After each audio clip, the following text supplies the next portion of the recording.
आज दिल्ली विधानसभा का 1 दिवसीय सत्र है और इस सत्र की शुरुआत होने से पहले हम भारतीय जनता पार्टी की दिल्ली सरकार से और भारतीय जनता पार्टी के सबसे शीर्ष नेता और देश के प्रधानमंत्री नरेंद्र मोदी जी से पूछना चाहते हैं कि दिल्ली की महिलाओं के 2500 रुपये कब आएंगे।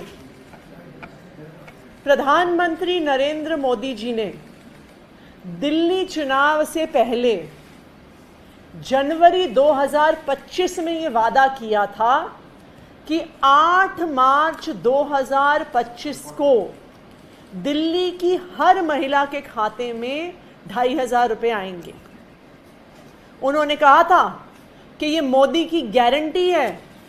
उन्होंने कहा था कि दिल्ली की महिलाएं अपने फ़ोन को अपने बैंक से लिंक कर लें, क्योंकि 8 मार्च को उनके फ़ोन पे SMS आएगा कि 2500 रुपये उनके बैंक के खाते में आ गए। मोदी जी, 8 मार्च 2025 तो निकल गई, अब तो 8 मार्च 2026 भी निकल गई, लेकिन दिल्ली की महिलाओं के पास 2500 रुपये तो छोड़िए, 25 पैसे भी अपने खाते में नहीं आए हैं। दिल्ली की मुख्यमंत्री रेखा गुप्ता जी बंगाल चुनाव में प्रचार के लिए जाती हैं और कहती हैं कि हम बंगाल की महिलाओं को पैसे देंगे। मैं उनसे ये पूछना चाहती हूं कि दिल्ली की महिलाओं को तो आपने धोखा दे दिया, इस धोखे के आधार पर दिल्ली की महिलाओं के वोट ले लिए, लेकिन आज भी दिल्ली की महिलाएं उनसे यही एक सवाल पूछना चाहती हैं कि 2500 रुपये कब आएंगे। और ये तो छोड़िए, 2500 रुपये नहीं आए, उसके अलावा दिल्ली की महिलाओं को परेशान करने में बीजेपी ने कोई कसर नहीं छोड़ी। जो महिलाएं आराम से, शान से DTC बस में घुस सकती थी कि उनको टिकट फ्री मिलना ही मिलना है, अब इस पिंक कार्ड के लिए लाइनों में खड़ी हो रही हैं। जो दिल्ली की महिलाएं मोहल्ला क्लिनिक जाकर फ्री दवाई लेती थी, फ्री इलाज करवाती थी, फ्री टेस्ट करवाती थी, आज वो दर दर भटक रही हैं कि 2500 रुपये कब आएंगे। संजीव जी, जैसा कि अभी मैडम बता रही थी कि लगातार हम देख रहे हैं कि दिल्ली विधानसभा का उपयोग केवल भारतीय जनता पार्टी अपनी टुच्ची राजनीति के लिए कर रही है। दिल्ली के लोग, दिल्ली की महिलाएं परेशान हैं। दिल्ली की मुख्यमंत्री बंगाल जाकर चुनाव प्रचार में कहती हैं कि बंगाल की महिलाओं को पैसे मिलेंगे। पहले आपने जो प्रॉमिस किया था दिल्ली की महिलाओं को दिल्ली का हिस्सा कब मिलेगा, उस पर बातें नहीं कर रहे। एक और झूठ दिल्ली की मुख्यमंत्री बंगाल जाकर कर रही है। तो मैं पूछना चाहता हूं कि आज 1 दिवसीय सत्र में आप सब लोग वुमेन रिजर्वेशन बिल पे चर्चा करना चाह रहे हैं, लेकिन वास्तव में महिलाएं सशक्त तभी होंगी जब उनके अधिकार मिलेंगे। आपने जो वादा किया था वो वादा पूरा करेंगे, 2500 रुपये उनके देंगे। आज दिल्ली में बहुत सारी महिलाएं जिनको वीडो पेंशन मिलता था, बुजुर्गों का पेंशन मिलता था, आज उनको नहीं मिल रहे हैं। ऐसे में महिला कैसे सबल होंगी। तो मुझे लगता है कि दिल्ली विधानसभा एक ऐसी जगह है जहां दिल्ली की जनता को उम्मीदें रहती हैं कि हमारे विषय पर चर्चा होगी। तो इस तरह की अपनी राजनीतिक कुंठा को पूरा करने की जगह दिल्ली विधानसभा को कम से कम भाजपा न बनाए।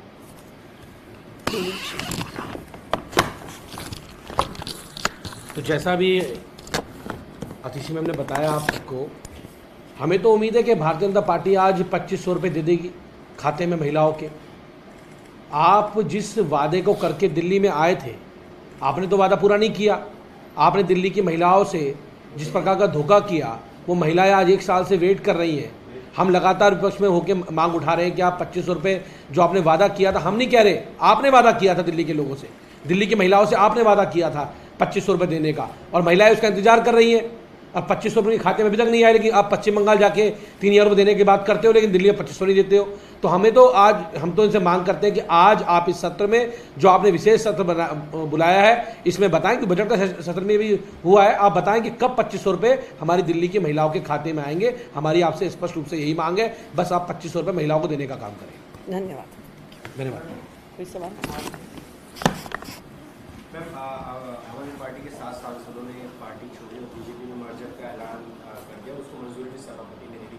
इस पूरे जो घटनाक्रम आपकी पार्टी में हुआ है, इसको आप किस तरह से देख रहे हैं, क्या इस पर कहना?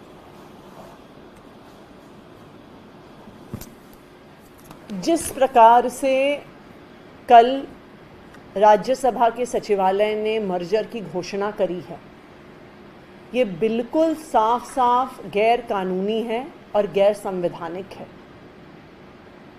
सुप्रीम कोर्ट की कॉन्स्टिट्यूशन बेंच के बिल्कुल स्पष्ट ऑर्डर्स हैं, संविधान में बिल्कुल स्पष्ट तौर पर लिखा है, और ये मुद्दा आम आदमी पार्टी के राज्यसभा सांसद संजय सिंह जी ने राज्यसभा सचिवालय को सूचित भी किया कि संविधान के अनुसार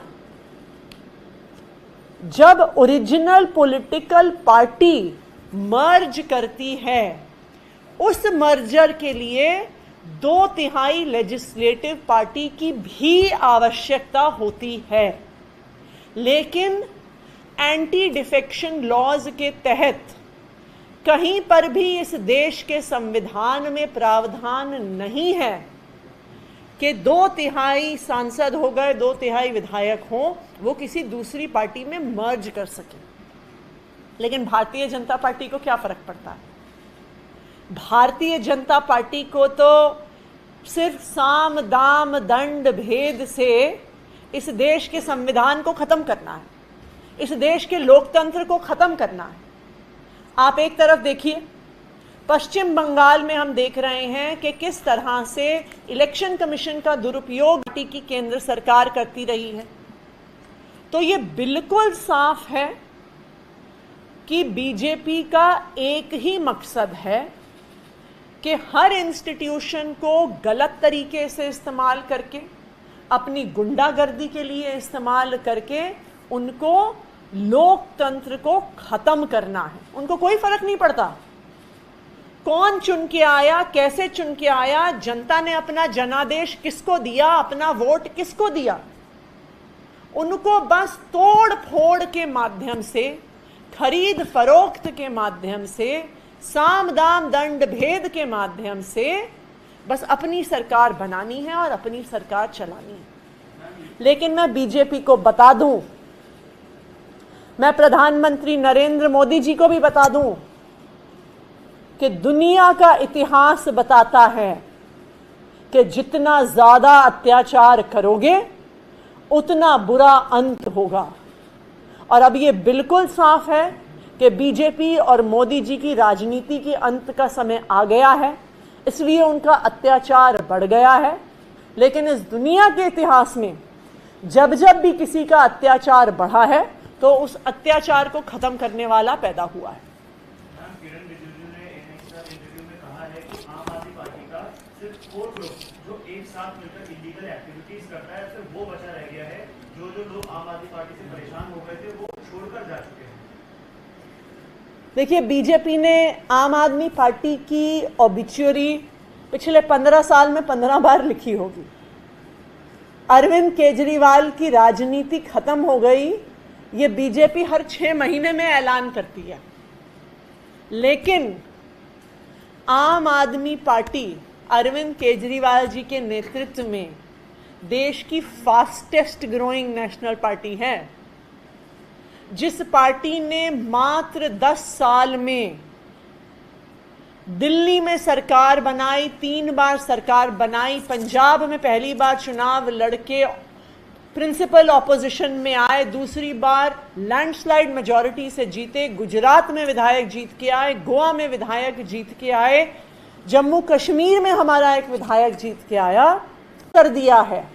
इसलिए बीजेपी में और भी सुगबुगाहट हो रही है कि अब पूरे देश ने देख लिया कि किस तरह अरविंद केजरीवाल के खिलाफ साजिश हुई, किस तरह झूठे आरोप लगाए गए, किस तरीके से गलत तरीके से उनको मनीष सिसोदिया, संजय सिंह, विजय नायर को जेल में रखा गया। अब ये पूरा षड्यंत्र देश के सामने आ गया है, इसलिए फिर से ईडी का इस्तेमाल, सीबीआई का इस्तेमाल, प्रताड़ना की कोशिश अब भारतीय जनता पार्टी कर रही है। मैम, आप अपने पूर्व सहयोगियों के बारे में क्या कहेंगे? राघव चड्ढा ने कल कहा कि आम आदमी पार्टी में टॉक्सिक एनवायरनमेंट है, वो पार्टी छोड़ रहे हैं, उनके इस कदम पर क्या कहना है? राघव चड्ढा जो कह रहे हैं, देखिए, हमें उनके कदम पर, उनके बारे में कुछ नहीं कहना।